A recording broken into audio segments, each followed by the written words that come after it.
Hi everyone, welcome to my channel Hisame Artwork, and finally we're getting into the more interesting top 5 animation lists. So in previous video I discussed about my top 5 and then the most beautiful top 5 animations in my opinion. Now we're gonna talk about, I don't know, weirder, more obscure animations that you guys probably haven't heard of, or at least I'm hoping you haven't heard of, and will now go and watch because they're really awesome. So, All Dogs Go to Heaven, Song of the Sea, Ernest and Celestine. Some of you might recognize this because it kind of sounds like Ernest and Coraline, my story. And actually, this is where I kind of decided on their names for my little characters. They were kind of before that Bunny and Bunette, and I finally decided on some names for them for the comics that I made. So yeah, that's where it is from. So Pom Poko and the triplets of Belleville and some that you maybe have seen, so they're only gonna be an honorable mentions because after all Batman is pretty famous, but it came out in 93, so you gotta be a millennial or older to have seen it, and of course Chicken Run. So full disclosure here, I'm a 90s kid, so I kinda like old stuff. I'm getting old myself.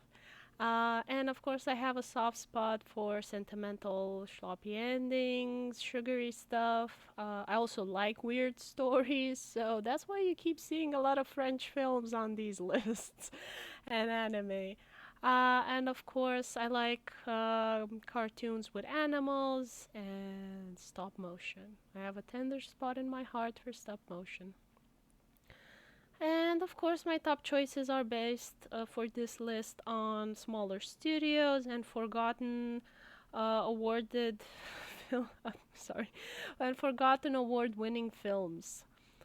And coming up next, I'll probably start doing the holiday-themed lists because hey, Halloween is coming and it's my favorite holiday, and then we're gonna have Christmas and Valentine's and all of that. So I'm gonna start making lists for those of as well. Those are gonna be films that I watch during those holidays because I love films. And if you're listening to this, you probably love films as well and want to get in the mood and decorate your house and watch lots of fun stuff. So first off, I'm gonna start with honorable mentions. I don't see why I would put them ahead of the other ones. So we're gonna start with these. Chicken Run and Batman Mask of the Phantasm. And these are really fun films. 90s Batman, by the way, is in my opinion the best Batman. The animated series, I'm gonna start doing lists with TV series as well, and at some point I'll get into films. But first, I want to start with the animations because those are my favorite. And if you remember that series, they also made a feature film, and that is The Mask of the Phantasm. I don't want to give you spoilers, but trust me, it was awesome. If you like my other lists and reviews, you will enjoy this as well if we have similar tastes. And then is Armand's Forgotten Gem, Chicken Run. It's basically a Shaun the Sheep meets Gromit, but with chickens. There's nothing particularly unique or special about it, but it is stop motion. Aardman is famous for that. If you love stop motion, just watch everything that Aardman did because it's awesome. And it's a fun story. It's quirky. My husband likes it more than me, actually. So, if you're trying to get your boyfriend or husband into watching cartoons, this might be a way into that. Find something for date night or something to watch. Up next, Le Triplet de Belleville. So I saw this at a film festival out when it came in 2003. I think I saw it at the French Embassy or something like that. And this has got to be the Frenchiest Frenchy French film that I've seen. Like, I don't know if there's anything more French than this. It's a parody of French stereotypes, and it's like peak French. And it hits me in the spot because it's quirky and nostalgic. It's got that vintage feel. I love self satire. Um, so the protagonist is some awkward kid that becomes a bicycle athlete, and then bad guys get him, and then his grandma, who is disabled, she's fierce, and she goes to rescue him. And for some reason, the mafia is involved. Like, I barely remember what's going on, but it's just fun and weird. And if you like French stuff, you can get some French food and watch this very French cartoon. um, yeah, so it has brilliant character design, very inspirational and memorable shapes for me as a graphic artist and a comic book creator myself. I've always found French art, French cartoons and comics very inspirational, just to make diverse shapes so that not all of your characters look the same. When somebody watches your story, they can tell the characters apart. And this is something that anime suffer from. Like, you can't tell one character from the other. So they have to have like these weird color for their hair, so you remember, oh, that's the pink hair girl and that's the green hair girl.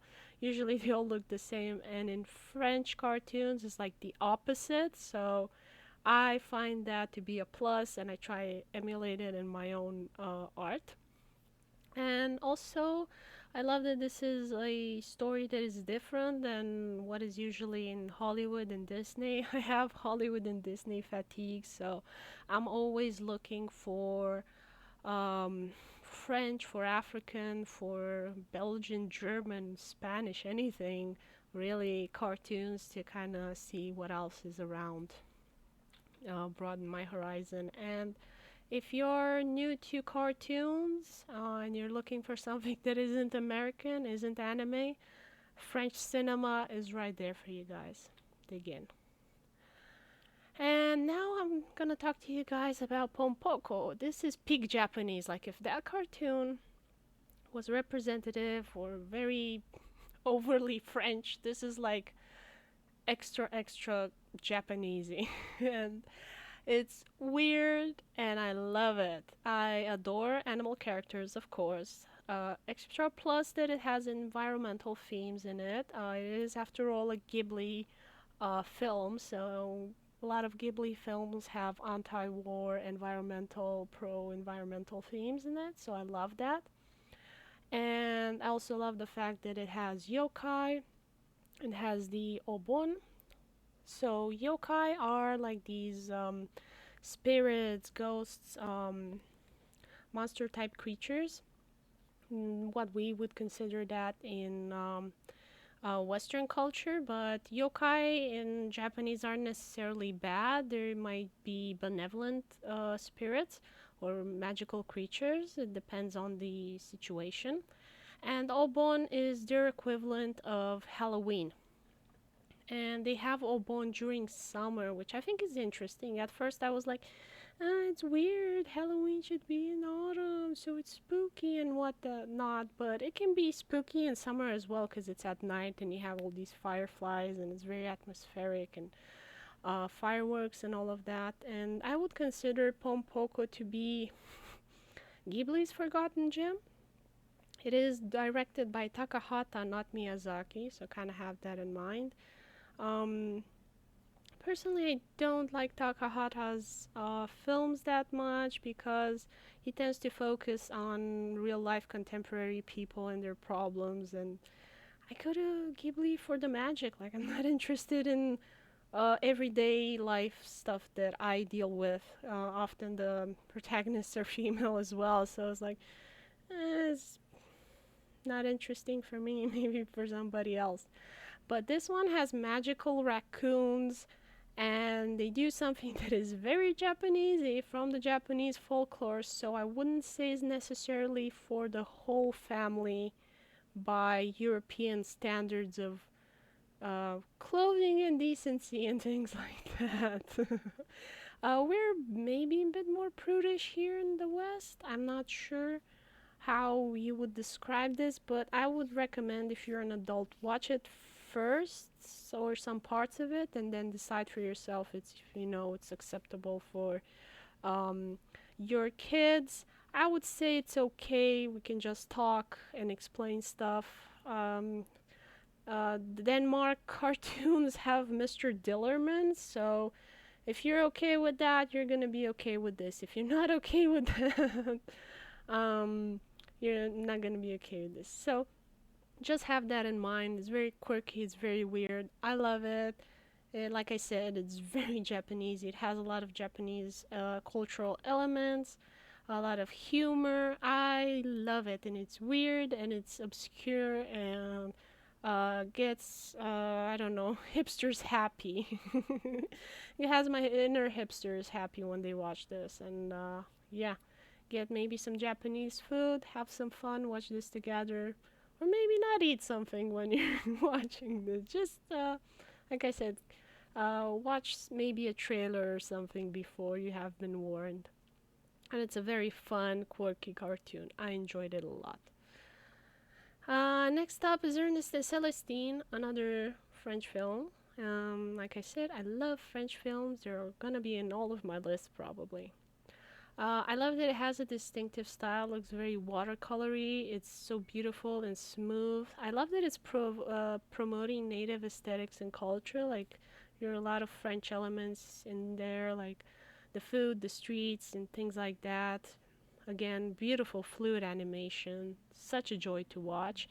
It has cute talking animals, which I love. Not bonus for this one. It is family and kid friendly oriented, so you don't need to worry like you did for Pom Poko or Le Triplet de Belleville. Maybe those aren't necessarily for younger kids unless you're willing to have uh, discussions and talk to them, like if you like talking to your kids.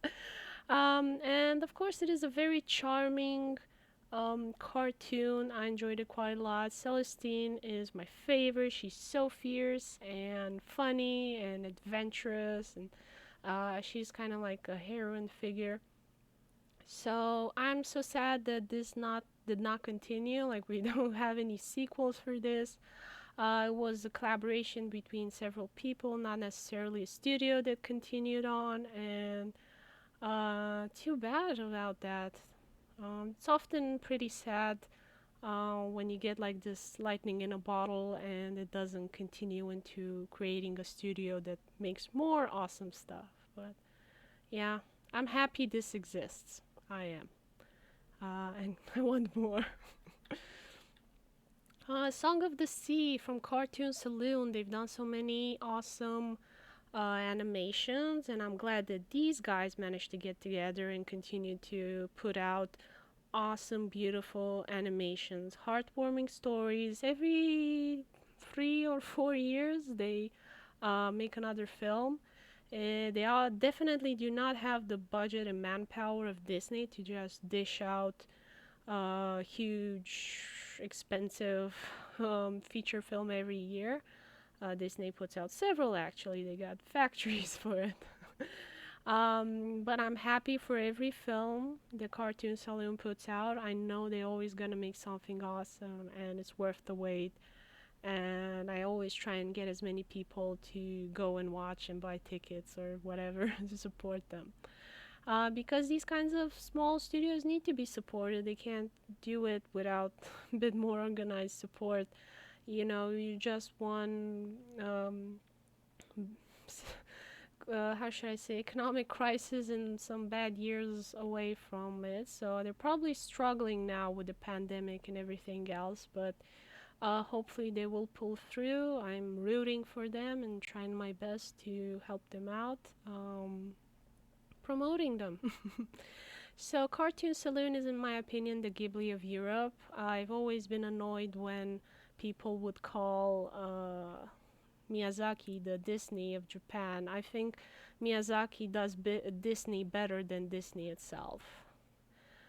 And again, Cartoon Saloon, Song of the Sea, gorgeous style. I love that it's promoting native aesthetic and culture. The Irish one, in this case, they are an Irish based studio. I think they're in Kilkenny or something like that. Beautiful songs, gorgeous art, fluid animation, adorable animals. It's family and kid oriented. The story is of a little girl and her brother, and it's just very charming and lovely to see. She is a selkie, which is like mermaid seal type of creature in Nordic folklore. I think there are in the UK and Norway as well, Selkies. The story behind it is a bit dark, as are mermaids from Greece. But this one's turned around. It's it's a little Selkie. It's not an adult one, and she's awesome and cute and fun. And I would definitely recommend watching all of the Cartoon Saloon animations with your kids. They're fun, they're beautiful, they have positive messages, and they're just a treat. Hope the studio grows and does better and better every year. Wish them the best. And on the first place is Dogs Go to Heaven. Um, if you're my age, you might have seen it at some point. If you're younger, you probably don't know about it, but it is awesome. I love that it has a sappy story with a happy ending. It gets me. Check. It's the protagonist dog. He's a grifter and he reforms, so it's like kind of this shady, sort of bad dog becomes good in the end. I love that it has animal protagonists and it's funny and it's cute in its premise and it's family and kids oriented. And uh, it's interesting because it's a multinational Disney splinter, like for those of you that are interested in behind the scenes stuff. So, if you know the Black Cauldron animation, those of you that are older or are interested into vintage Disney films, so some of the people they split off on that nightmare of a project that had so many issues. They went off to do other things. And as you can see here, it says from Don Bluth, from the director of American Tail and The Land Before Time. So this guy, Bluth, split off from the Black Cauldron and went on to do American Tail and Land Before Time, which is another awesome animations you should definitely see. And then he collaborated to do All Dogs Go to Heaven with people from I think US and Britain and Canada, I think France and Australia, something like that. So that's why I'd say it's a multinational cartoon, and I always love those because they got like a little bit of extra different flavors to them. They're not just um, kind of factory setting made Disney film. They got something extra in them, more interesting to me personally. And yeah, I'm glad that this cartoon was made. The sequel wasn't as great. You can definitely watch it if you want more. Um, I doubt that kids will find it disappointing, the second one. You, as an adult, maybe will think, oh, the second one was as good as the first one. So, um, what can I say? It doesn't always work out. I personally love redemption arcs and anti-heroes, so that's why I really love this dog and his story. And yeah, you can watch it with your kids, have something that is Disney-like, but not exactly Disney. It's kind of like, I don't know, instead of a classical cheeseburger, you get a pickle guacamole with chicken pickle guacamole. That was a burger that I had in the US, and I was really happy for the 3 months that it was on the menu. If you guys know about it, let me know in the comments below. I'm kind of curious now what your favorite weird McDonald's sandwich was. And if you have any other questions or suggestions, again, please leave them in the comments below. I love hearing from you. What are your favorite cartoons that are less known and you want them to be like more out there? And yeah, thank you for watching. Just wanted to let you guys know that I do an art giveaway every time I reach a milestone on YouTube. And so the next milestone is gonna be when I reach 1,000 subscribers, but it applies when I'll reach 2,000 or 10,000. I will give art away. So yeah, if you want those milestones to get here faster, subscribe. And yeah, thanks for watching. You can find me on all of these social medias. And as always, hope you found this video useful, and I will see you in the next one. Bye bye, everyone.